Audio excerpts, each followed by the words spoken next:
That wasn't the best move. You had to sacrifice that pawn. Comes back, does Magnus Carlsen. The knight does move forward. Eyeing that h5 square, he needs to get the black knight closer to the white king. Queen f1. Now you can't move that knight. That's 13, stuck. 12. Knight h6 played. Alireza desperate to find an inroad right there, but the rook pinned. He's setting up a king sidestep to defend the rook to free up the knight. But that's all going to take 2 seconds, and then he has 10 seconds for the remainder of this game. And guess what? Magnus has enough time to calculate all of that and some more with 2.5 minutes on the clock. Alireza Firouzja has to win. Magnus could even move the rook forward 1 square. He could consider sacrificing it for defensive measures. You give away the rook, you take queen takes knight attacking the king, but he doesn't even have to do that. He can just kind of retreat the rook and go and play defense. Alireza is just thinking right now, what can I pre-move in this position? Magnus steps up, he defends the g5 pawn. Alireza goes back to defend it. The king does go into that trade. Magnus's knight is coming in with a check. Who's attacking who? It looks like it's white that's going to get to the black king. Yeah. Gives a check. The queen's coming in. Queen f8 is like, it's mate, basically. Checkmate in one case of death, and that's it. And he resigns. Magnus Carlsen goes through. It will be Team Liquid in the finals for a second time in a row. What a match, what a dominating performance this was. Game 3 is where it came down to Alireza Firouzja with his shot, but did not seize it. And after that, a Magnus Carlsen show, keeping it on the clock, keeping it on the board. And at the end, the world number 1 will play, will defend his championship in the final tomorrow. It will be Magnus Carlsen versus Denis Lazovic. Just a great performance from Magnus. A lot of imbalanced games. And, well, what can we say? This was very nice. Getting in there with the rook, trading down. That's how things ultimately concluded. I think we're going to send it to the stage for an interview.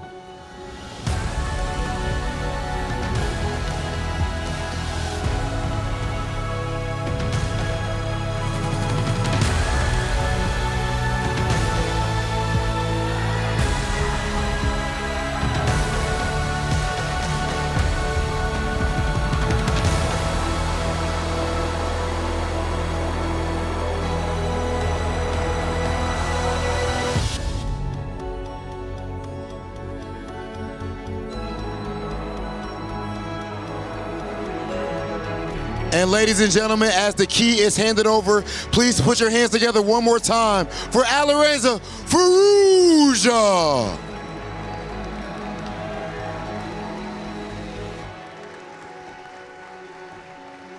Magnus, you yourself said that you didn't feel like you were at your best up to this point in this tournament, yet you won dominantly.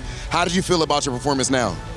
I think this was by far my best performance so far in the tournament. I think it was a very, very good match. And you know, last year I felt that I was kind of playing better and pressing him on time as well. Today I pretty quickly realized that my best chance was to, you know, press him on time in a lot of these situations, and fortunately, yeah, I managed to work out. Third game obviously was crucial. He spent a little bit too much time there, and then I think when he had 45 seconds left or so, I kind of just started retreating my pieces, and I was basically going to set up this construction that he cannot break.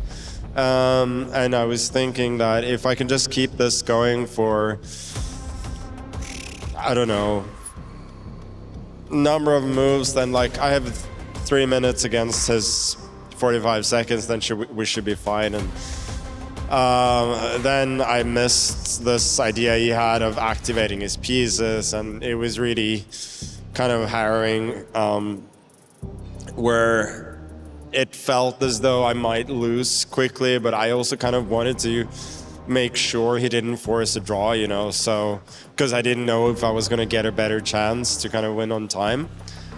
And yeah, fortunately I managed to escape that one and get the victory in time there. And yeah, the last 2 games were like absolute bloodbaths as well, but at that point, at least I knew that I had some, you know, money in the bank, so I could afford to slip up once and still be okay. But I'm very happy with the way that I managed to fight in those last 2 games as well, because they were both really difficult. Like, he just never goes down without a fight. Okay, Magnus, and last thing, of course, a lot of people, even your opponents, look at you as the GOAT in the world of chess. But recently, some people have tried to push a narrative that maybe because of recent events, that maybe you weren't all the way in your best form. Yet here at the Esports World Cup, you're back in grand finals. Do you feel like you proved anything to anyone, or at least to yourself?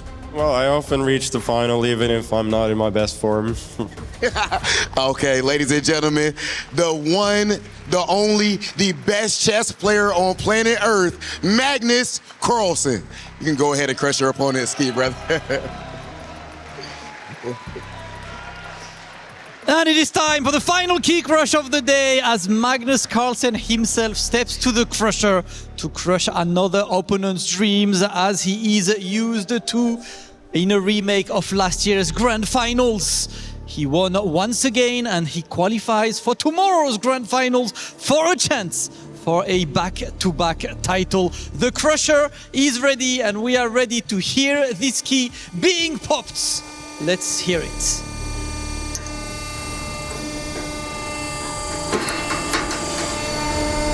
Simple, efficient, just like his play. Magnus, once again, congratulations. One last question for you. You've got Denis Lazovic tomorrow in finals. And although he said that he was looking forward to hopefully play Alireza and not you, he says that he feels like he could do it and the threat is okay for him. What do you have to answer to that? Yeah, we played in the semifinal in the Speed Chess Championship, and he's really, really good. I think by this point, anyone who kind of underestimates him just is in for a little bit of a surprise. So he has earned his right to be here, and it's really no accident. So it's a little bit of a different opponent. Like, he just doesn't beat himself. Like, he plays very solid, like very, very solid positional chess, and doesn't really place his pieces on bad squares. So we'll see. I'm very happy to be in the final, but it's going to be very tough. Well, there we go. New prodigy against absolute titan. This is the name of tomorrow's grand final. Please, once again, give it up for Magnus Carlsen.